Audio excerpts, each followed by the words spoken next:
How to make a business TikTok. To get started, first of all, open up the TikTok application on your phone.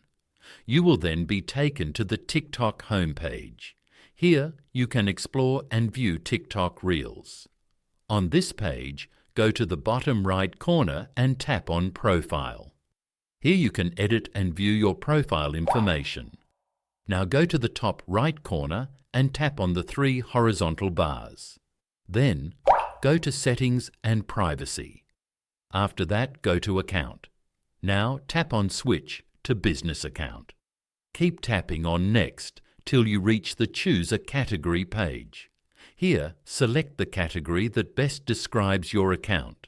For example, Art and Crafts. Then tap on Next at the bottom. Now add your email here to connect with your customers directly.